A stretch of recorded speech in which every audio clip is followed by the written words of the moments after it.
십자가에 못 박아 죽게 했다. 그러나 24절 읽습니다. 하나님께서 그를 사망의 고통에서 풀어 살리셨으니 이는 그가 사망에 매여 있을 수 없음이라. 무슨 예화가 있습니까? 듣기 좋은 말이 있습니까? 베드로는 그냥 처음부터 끝까지가 뭐예요? 객관적인 사실이에요. 어떤 사람이 저한테 그래요. 목사님 너무 그렇게 사실을 얘기하면 상처받잖아요. 상처받아야 돼요. 그래서 둘 중에 하나 결정해야 돼요. 그게 사실이어도 나는 어디 갈란다? 지옥 갈란다. 그냥 끝이에요. 그렇게 살아라. 그게 사실이에요. 그럼 내가 회개하고 천국 가기 원합니다. 목사님 지도해 주세요. 인도해 주세요. 신앙생활의 안전지대는 없습니다. 순종하지 않는데, 동역하지 않는데, 함께하지 않는데 좋은 지도자 될 가능성 없고, 헌신하지 않는데 쓰여질 가능성 없습니다. 우리는 찬송합니다. 주의 인도하심 따라 어디든지 주와 함께 가려네. 찬송이 사실이 아니라 그것이 삶으로 실천될 때가 사실입니다. 베드로가 이 말씀을 전하기 시작했을 때 그는 각오한 거예요. 무슨 각오요? 나도 주님이 가신 그 십자가의 길을 가겠다.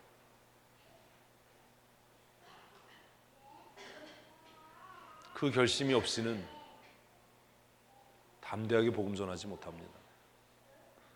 담대하고 선명한 복음 전도 외에는 구원의 역사는 없습니다. 25절 계속 읽습니다. 다윗이 그를 가리켜 이르되 내가 항상 내 앞에 계신 주를 배웠으며 나로 유동하지 않게 하기 위하여 그가 내 우편에 계시도다. 그러므로 내 마음이 기뻐하였고 내 혀도 즐거워하였으며 내 육체도 희망에 거하리니 이는 내 영혼을 음부에 버리지 아니하시며 주의 거룩한 자로 썩음을 당하지 않게 하실 것이미로다. 주께서 생명의 길을 내게 보이셨으니 주 앞에서 내게 기쁨이 충만하게 하시려다 하였으므로. 왜 베드로는 다윗의 시편을 인용하고 있을까요? 왜 예수님은 공생애를 시작하면서 이사야의 글을 자신의 취임 설교로 대신하셨을까요? 왜 누가는 이러한 패턴으로 초대교회 설교를 기록하고 있을까요? 아까 말씀드린 것처럼 지금 일어난 현상과 지금 일어난 역사적인 사실을 무엇에 근거해서? 하나님의 예언, 말씀에 근거해서 재조명하기 위함이고, 그것을 통해서 그들의 예언이 성취되고 완성되었을 뿐만 아니라 하나님은 하신 약속을 이루시는 분이다. 그게 누가가 글을 쓰고 있는 굉장히 중요한 특징입니다. 그래서 철저하게 누가는 어디에 근거한다고요? 사실에 근거합니다. 그래서 우리가 사복음서를 연구할 때 가장 표준으로 삼는 교과서가 누가복음입니다. 29절 읽습니다. 형제들아, 내가 조상 다윗에 대하여 담대히 말할 수 있어. 다윗이 죽어 장사되어 그 묘가 오늘날까지 중요했던. 29절이 무슨 얘기예요? 그냥 사실이란 얘기예요. 다윗이 허구의 사람이 아니라 역사적으로 실존했던 사람 아니냐? 그의 묘가 지금 우리 중에 있지 않냐? 이해되시죠? 이제 왜 갑자기 29절이 들어왔는지. 다윗, 그가 허구의 인물이 아니야. 공상과학에 나오는 얘기가 아니고 그 사람이 실존했던 사람이고, 그가 죽어서 장사되어서 그의 묘실이 지금 우리가 경험하고 볼 수 있는 건 아니야. 그가 했던 얘기가 꾸며낸 얘기가 아니고 그가 실제로 고백했던 이야기 아니야.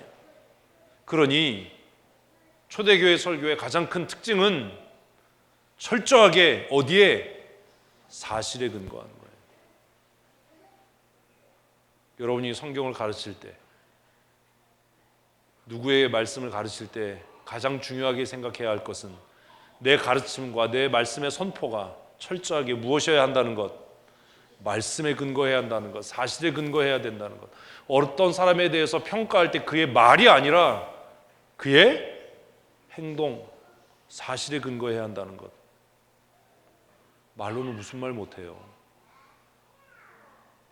교회 안에 신앙생활하는 사람 중에 말로 헌신하지 않는 사람이 어디 있습니까? 말로 동역하지 않는 사람이 어디 있습니까? 말로 충성하지 않는 사람이 어디 있습니까? 그러나 정작 행동으로 옮기는 사람은 많지 않고 따라 나서는 사람은 많지 않다는 거예요. 내가 할 수 있을 때 하는 건 헌신이 아닙니다. 여러 번 말씀드리잖아요. 진짜 헌신은 내가 할 수 없는 상황에 하는 것이 헌신이고, 진짜 동행은 내가 여유 있을 때 하는 것이 아니라 불가능할 때 포기하고 함께 하는 것이 동행입니다. 기독교는 개념의 종교가 아닙니다.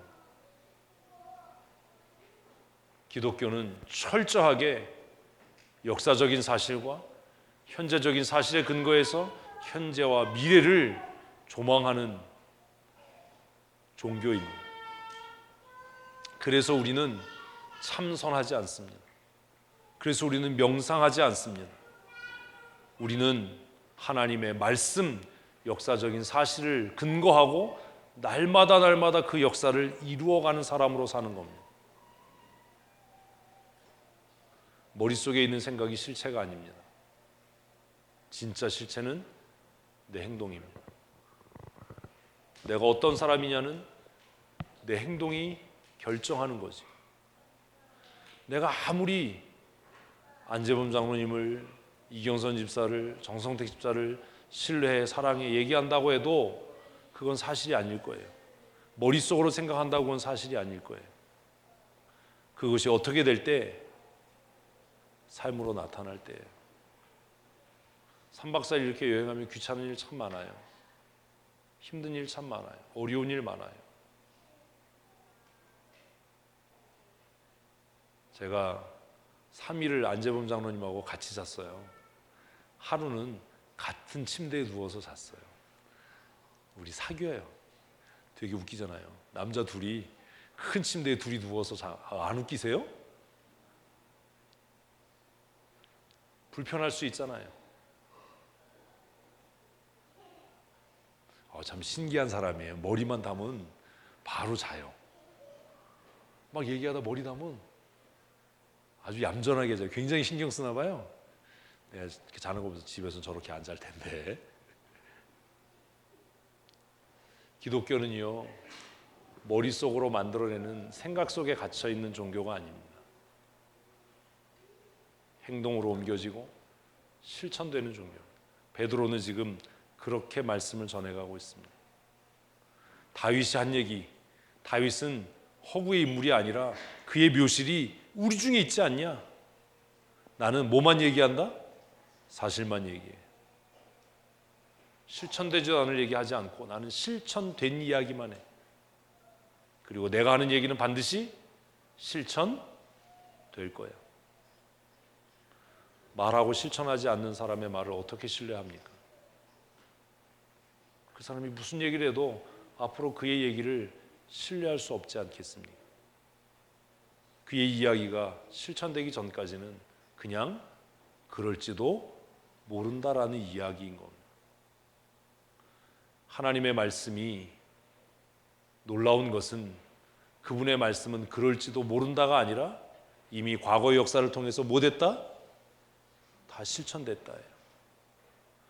베드로는 지금 그 얘기하는 거예요.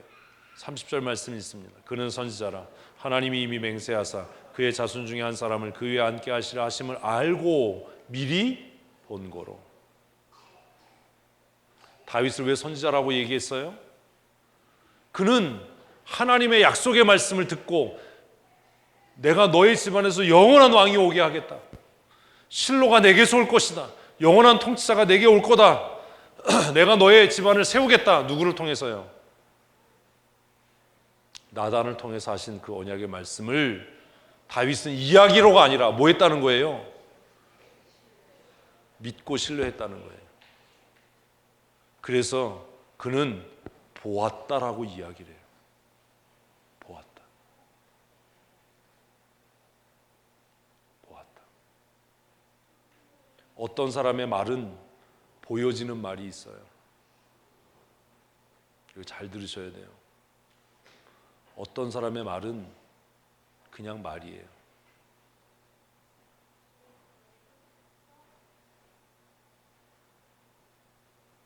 어떤 사람의 말은 어떻게 된다고요?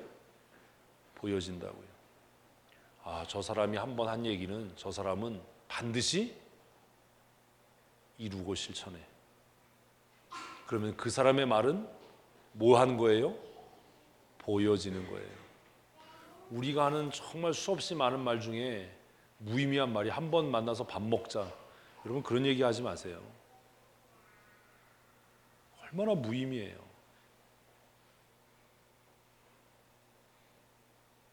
다윗은 나단을 통해서 하나님이 하신 말씀을 들었고 어떻게 했다고요? 보았다라고 이야기를 해요. 제가 집사님들하고 이렇게 시간을 보내고 동역하는 일 중에 하나가 뭐냐 하면 나는 이 사람들의 이야기를 듣고 싶지 않고 보고 싶은 거예요. 한번 한다라고 하면 그 사람 말은 어떻게 될 거야? 실천될 거야. 하려고 했는데 상황이 이래서 못할 것 같아요. 그런 일이 계속되면 무슨 말을 해도 그 말은 보여지지 않는 말입니다. 한번 한 말은 그것이 보여질 수 있도록 사십시오. 하나님의 하나님 되심은 하나님의 말씀은 어떻게 되더라고요? 보여지는 거예요. 빛이 있으라 하심에 빛이 있었고 하나님이 보시기에 좋았더라. 우리가 하나님이 아니기 때문에 그 말을 다 이룰 수는 없지만 우리가 지도자로 살아간다면, 그렇게 살기를 원한다면 적어도 우리의 말이 어떤 말로, 보여지는 말로 우리를 믿고 다른 사람들에게 각인되어야 되지 않겠습니까? 월요일, 화요일 줄기차게 비가 왔습니다. 화요일 날 밤에 내리는 비를 보면서 가야 되나? 가야 되나? 화요일 밤까지 제가 짐을 안 쌌어요. 사실. 가야 되나? 제 마음속에 간다고 말했으니 이 말이 실천돼서 보여져야지. 수요일 날 새벽 기도 시간에도 비가 오더라고요. 근데 더 놀라운 건 교회도 안 다니고 신앙생활도 안 하는 그분이 6시 반에 나타나셨어요. 그래서 제가 제일 믿음이 좋다. 네? 제일 믿음이 좋다. 아유씨. 하나씩 다 모여서 기도하고 비가 내리는데 출발을 했습니다. 진짜 첫날 아주 비 억세게 맞았습니다. 비 쫄딱 맞아서 비가 그쳐서 말라가는데 저녁에 한 10분 정도 비 맞았는데 그 10분 동안 다시 다 젖어요. 저는 우박이 내리는 줄 알았어요. 맨 처음에 아프더라고요. 막 딱딱딱딱 소리가 나서 우박이 오나 봐. 근데 가만히 생각하니까 여름이잖아요. 여름인데 우박이 올 일은 없는데 막 길에 물이 차기 시작하는 거예요. 얼마나 많이 비가 오는지. 목적지까지 못 가고 그래서 아무데나 빨리 내려가자 그래서 내려간 데가 어떻게 가도 삼가라는 곳을 갔어요. 삼가. 그 뒤에 뭐가 나오죠? 꼭? 진짜 조의를 표할 일이 생겼어요. 삼가에 갔는데 그놈의 동네가 여관이 하나도 없는 거예요. 시장은 큰데 시장이 엄청 커요. 그래서 야 여기 뭐가 있겠다. 여기 빨리 자자. 여기 숙소를 정해서 물어보니까 아줌마가 여기는요 여인숙도 없어요. 배가 고파서 저녁 먹는데 식당이 또 다 닫았어요. 한 군데 간신히 들어가서 저녁을 먹고 여기 잘 데가 없대니 시장 바닥에 길바닥에 잘 수도 없고 다시 합천으로 가자. 그래서 그냥 긴 회의를 해서 다시 합천으로 나와서 잤어요. 삼가. 제가 안 잊을 것 같아요. 평생. 삼가 조의를 표한다. 그래서 삼가. 나중에 한번 삼가에 가서 거기 한우가 유명하다는데 소고기를 먹으러 가야 되겠다. 베드로는 하나님의 말씀은 들려지는 말씀을 떠나서 어떻게 되는? 보여지는 말씀. 사랑하는 성도 여러분, 여러분의 입의 말이 들려지는 말이 아니라 보여지는 말이었으면 좋겠습니다. 다 교회 사랑한다고 얘기하지요. 다 목사님과 동역하고 좋은 동역자 되겠다고 이야기합니다. 이야기는 그냥 이야기입니다. 그 이야기가 어떻게 될 때? 보여질 때. 동역과 헌신 아니겠습니까? 다윗은 하나님의 말씀을 미리 보았다. 제가 이 말에 확 도전이 됐어요. 미리 보았다. 그런 거구나. 미리 보았다. 그래서 그는 여기서부터 이제 베드로가 해석하는 거예요. 다윗이 너로 인해서 영원한 왕이 올 거야, 실로가 올 거야 라는 말씀을 보았다. 근데 그걸 어떻게 해석하냐 하면 읽어보십시다. 그리스도의 부활을 말하되. 베드로가 해석하는 거예요. 이 성경을. 다윗은 뭘 봤다는 거예요? 그리스도가 부활할 걸 봤다는 거예요. 이게 이해가 되십니까? 이게 그렇게 간단한 얘기가 아니거든요. 예수님이 태어나기 전에 수천 년 전에 살았던 다윗은 하나님의 말씀을 보아서 예수 그리스도께서 십자가에 죽으신다 하더라도 그가 다시 부활하실 것을 믿었다라는 거죠. 그리스도의 부활을 말하되 그가 음부에 버림이 되지 않고 그의 육신이 썩음을 당하지 아니하리라. 다윗이 그렇게 생각했다는 거예요. 다윗은 이런 말을 한 적이 없어요. 이게 성경의 해석이에요. 베드로가 다윗의 그 고백을 이렇게 해석한 겁니다. 왜? 다윗은 하나님의 말씀을 들었고 그 말씀을 보았기 때문이다. 그래서 뭐라고 고백했냐? 이 예수를 하나님이 살리셨다. 우리가 다 이 일의 증인이다. 하나님이 오른손으로 예수를 높이심에 그가 약속하신 명령을 아버지께 받아서 너희가 보고 듣는 것을 부어주셨다. 다윗은 하나님께서 메시아를 죽은 자 가운데 살리실 것을 미리 보아서 내 원수로 내 발등상이 되게 하기까지 너는 내 우편에 앉으라라고 고백하는 것 아니냐. 성경을 해석하는 거예요. 그러니 초대교회 설교의 특징은 사실에 근거하고 그 사실을 하나님의 말씀으로 다시 재해석하는 행위가 설교였어요. 거기에는 예화도 없고 감동받을 만한 이야기도 없고 그 이야기는 도전과 찔림이었어요. 그리고 베드로가 마지막으로 다시 제시하고 있는 것은 사실이에요. 하나님께서 예수를 살리신 증거가 뭐냐? 하나님께서 예수를 높이신 증거가 뭐냐? 뭐가 임한 것이다? 성령이 너희에게 임한 것이다.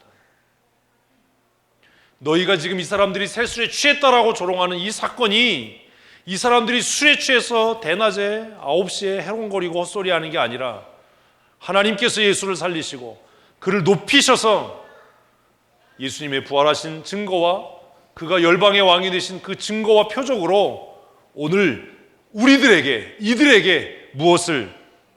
성령을 부으셨다.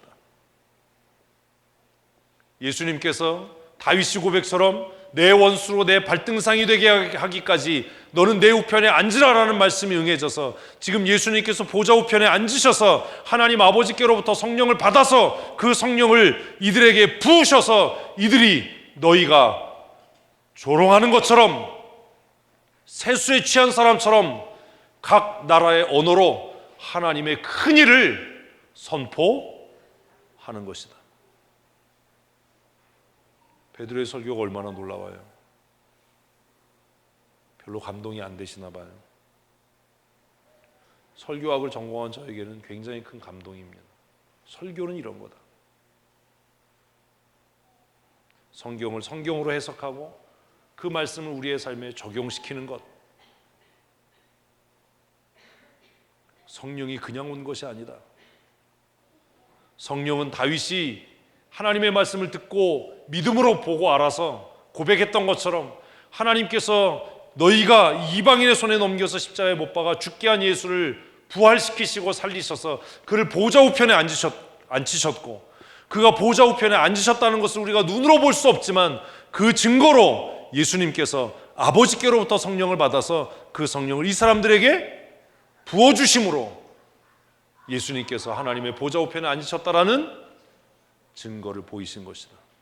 얼마나 논리적이에요.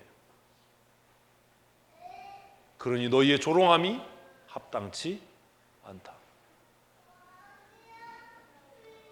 34절입니다. 다윗은 하늘에 올라가지 못하였으나 친히 말하되 주께서 내 주에게 말씀하시기를. 자, 여기요. 주께서는 누구지요? 하나님 아버지께서요. 내 주는 누구지요? 예수님이에요. 말씀하시기를 뭐라고요? 같이 내가 내 원수로 내 발등상이 되게 하기까지 너는 내 우편에 앉아 있으라 하셨도다. 자, 보세요. 베드로가 뭐라고 얘기하냐면 다윗은 뭐 하지 못했다는 거예요? 하늘에 올라가지 못했어요. 이게 무슨 얘기냐면 예수님께서 하나님 우편에 앉아 계신 것을 다윗은 볼 수 없었어요. 그런데 다윗은 봤어요. 아까 봤다고 그랬잖아요. 무엇으로요? 믿음으로요. 하나님의 말씀은 반드시 어떻게 된다? 성취된다라는 믿음으로. 제가 우리 집사님들과 이렇게 같이 여행을 하고 시간을 보내고 같이 대화를 하고 하는 것을 통해서 제 마음속에 쌓아가는 신뢰가 뭔지 아십니까? 아, 정성택 집사는 그 한번 얘기하면 그걸 어떻게 실천해내는 사람이야. 그러면 그의 말이 저에게 뭐 하기 시작하는 거예요? 보이기 시작하는 거예요. 굉장히 중요한 거예요. 어떤 사람의 말은 뭘로 끝나요? 말로 끝나요. 허공을 떠도는 소음이에요. 저렇게 얘기해도 누가 반대하거나 누가 옆에서 뭐라고 하거나 어려운 일 닥치면 저 사람 못할 거야. 그의 말은 보이지 않는 말입니다.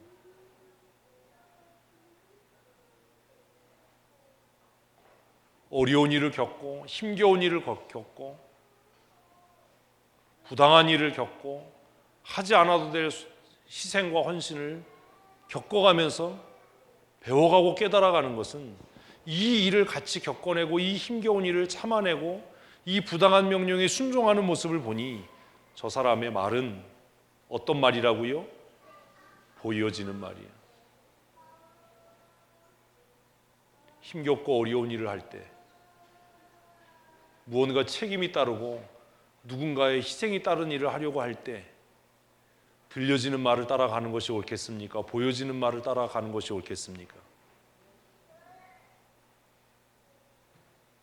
어떤 말을 따라가는 게 옳겠습니까? 보여지는 말을 하는 사람의 말과 들려지는 말을 하는 사람의 말이 상충될 때 우리는 어떤 사람의 말을 따라야 하겠습니까? 우리의 말은 들려지는 말입니까? 보여지는 말입니까? 하나님의 말씀은 들려지는 말씀입니까? 보여지는 말씀입니까?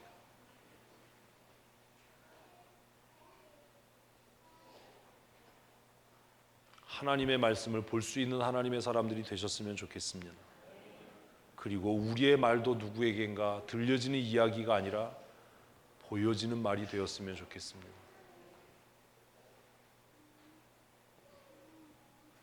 제가 신망의 교회 문제를 처리하면서 배우고 아프고 고민되는 것은 그 목사님의 말은 그냥 말이구나. 그렇다면 내가 그분을 더 이상 목사로 신뢰하거나 존중해야 될 이유가 없겠구나.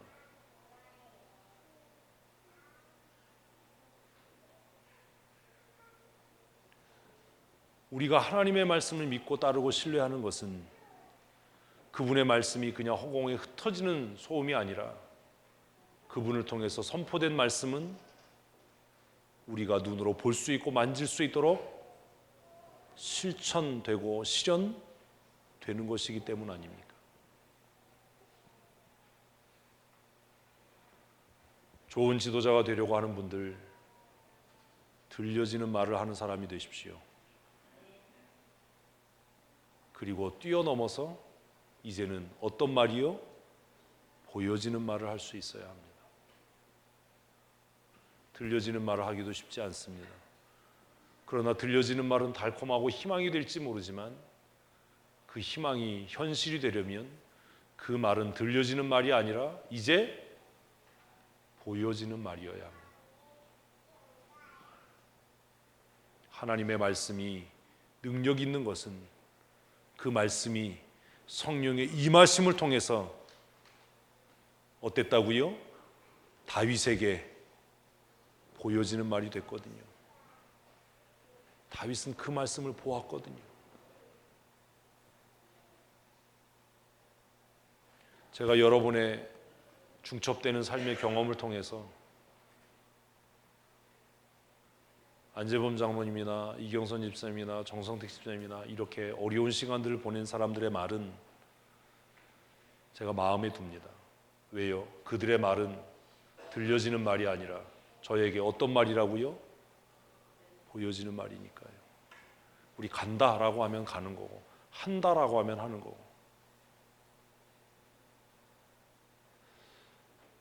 제가 어제 정성택 집사님을 삼척에 버리두고 와서 굉장히 미안했거든요.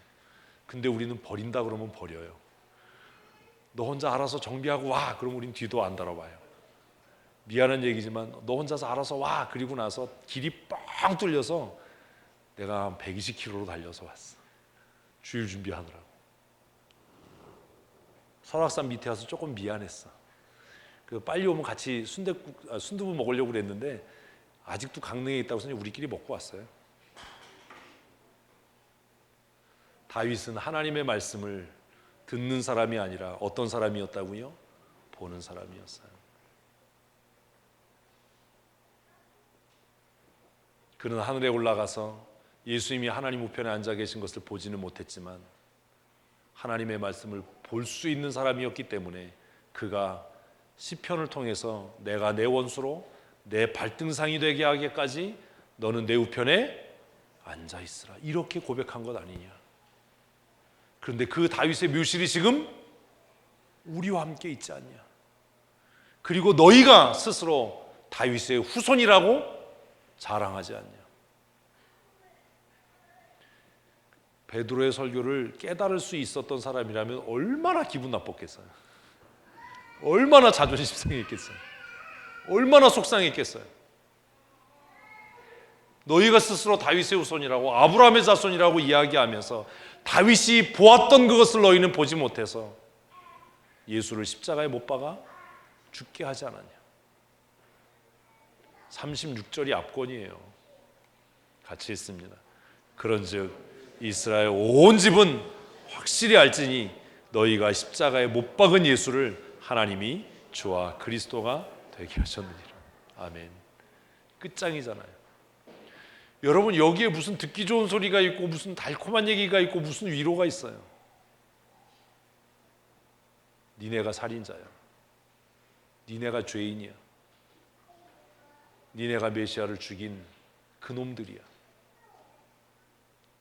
너희가 하나님을 사랑한다고 하나님을 경외한다고 하루에 5번씩 기도하고 일주일에 2번씩 금식하고 구제하고 별일을 다 하지만 분명히 알고 확실히 알아라. 이스라엘 온 집은 확실히 알아야 한다. 너희는 그 메시아를 십자가에 못 박도록 내어줬고 하나님께서는 그 예수를 다시 살리셔서 다윗이 고백한 대로 보좌 우편에 앉히셨고 성령을 오늘 이들에게 부으셨고 그리고 너희가 십자가에 못 박은 그 예수를 하나님이 모든 이방인에게 모든 구원받기에 충분한 사람들에게 주와 그리스도가 되게 하셨다. 할렐루야. 얼마나 선명한 설교입니까? 얼마나 선명한 선포입니까? 얼마나 대단하고 확실합니까?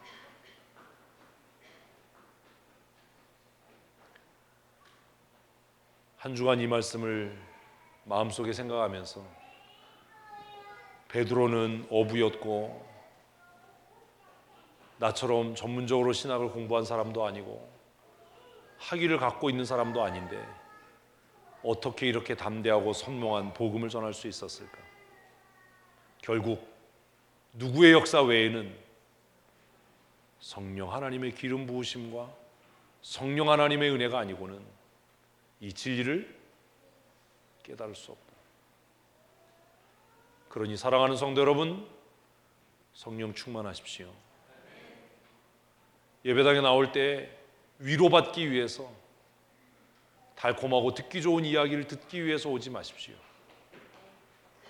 하나님의 말씀을 통해 우리의 죄악과 우리의 연약함이 드러나서 날마다 은혜의 보좌 앞에 엎드려 회개하고 하나님의 은혜를 사모함으로 약속하신 성령의 충만함을 덧입어 하나님의 나라를 이루어갈 수 있는 믿음의 사람이 되셨으면 좋겠습니다.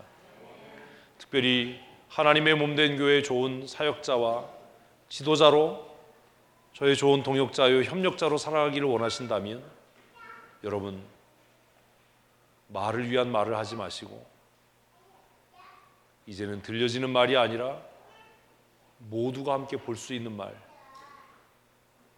우리의 원수까지도 우리의 말을 통해 하나님의 영광을 볼 수 있는 능력 있고 권세 있는 하나님의 사람으로 사셨으면 좋겠습니다. 베드로는 다윗을 향해서 그는 하나님의 말씀을 들었고 하나님의 말씀을 본 자다. 그래서 그는 그렇게 살았고 그렇게 고백했다라고 선포합니다. 말씀을 여행을 하면서 묵상하고 비를 맞으면서 생각하고 틈틈이 이 말씀을 다시 읽으면서 저는 개인적으로 그런 기도했습니다. 하나님, 내 입을 통해서 고백되고 내 입을 통해서 흘러가는 말들이 흘러 지나가는 소음이 아니고 귓가에 맴도는 소리가 아니라 보여지는 말이 되게 해주십시오. 한번 내 입을 통해서 선포되고 고백되는 말은 그 말이 모두에게 보여질 수 있는 그런 말이 되게 해주십시오. 내가 너를 신뢰해라고 하면 그 신뢰가 예수 그리스도의 재림의 날까지, 내가 더 이상 너와의 관계를 유지할 수 없다라고 한다면 그 말도 그리스도의 재림의 날까지 지켜질 수 있는 말이 삶이 되고 말이 보여지는 삶을 살아갈 수 있게 해주십시오. 그런 기도를 했습니다. 하나님, 내 마음이 흔들리거나 연약해지지 않게 해주십시오. 내 입술의 말대로 살아가는 삶을 살게 해주십시오. 상황이 변하고 환경이 바뀌고 어떤 어려움에 직면해도 하나님의 말씀을 따라 살아가고 실천할 수 있는 그런 사람이 되게 해주십시오. 끝날 것 같지 않은 비도 그치고 끝날 것 같지 않은 어두운 산길도 끝이 납니다.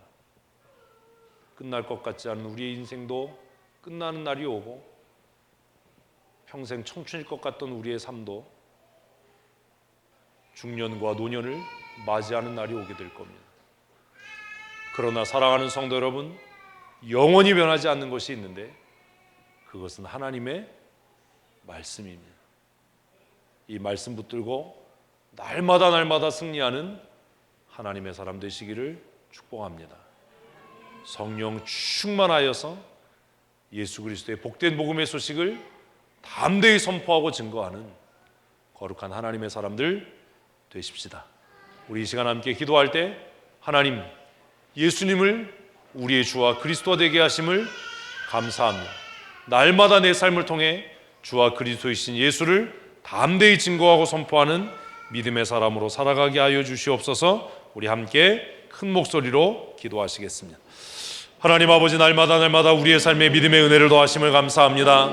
다윗은 하나님의 말씀을 귀로 듣고 눈으로 보아서 그 삶을 통해 하나님의 구원의 은혜를 선포하고 날마다 믿음으로 살았다고 베드로는 담대히 선포합니다. 성령이 충만하여 베드로는 온 이스라엘 사람과 유대인들을 향하여 너희가 십자가에 못 박아 죽게 한 예수 그리스도를 하나님께서 다시 살게 하셨고 그를 보좌 우편에 앉으셔서 주와 그리스도 되게 하셨다. 그러므로 우리가 그 예수를 담대히 증거하고 선포한다라고 고백하는 말씀을 함께 묵상했습니다. 하나님이 말씀을 통해 우리의 삶을 돌아보게 하시고 이제 귀에 들려지는 이야기가 아니라 눈으로 보여지는 하나님의 말씀을 따라 살아갈 수 있도록 주님은 정도하시고 우리의 입술을 통해 고백되어지는 말들이 그저 무수한 이야기들로 끝나는 것이 아니라 귀에 들려질 뿐만 아니라 삶을 통해 실천되어짐으로 눈으로 보여질 수 있는 거룩한 하나님의 사람으로 살아갈 수 있도록 은혜를 더하여 주시옵소서. 날마다 성령으로 충만케 하시고 하나님의 선하심을 따라 우리도 신실하며 충성된 믿음의 삶 살아갈 수 있도록 은혜를 더하여 주시옵소서. 사람들의 환심을 사기 위해 거짓된 복음을 증거하지 않게 하시고 사람들의 마음을 미혹하기 위해 진리가 아닌 것을 이야기하지 않게 하시고 날마다 사실에 근거하고 역사적인 사실에 기초하고 하나님의 말씀만을 증거하고 선포하는 거룩한 하나님의 사람들이 되게 하여 주시옵소서.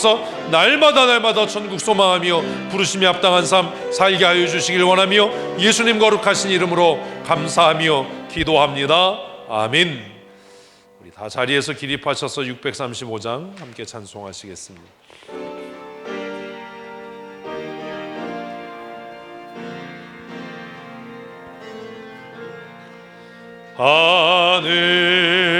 하늘에 계신 아버지 이름 거룩하사 주님 나라 임하시고 뜻이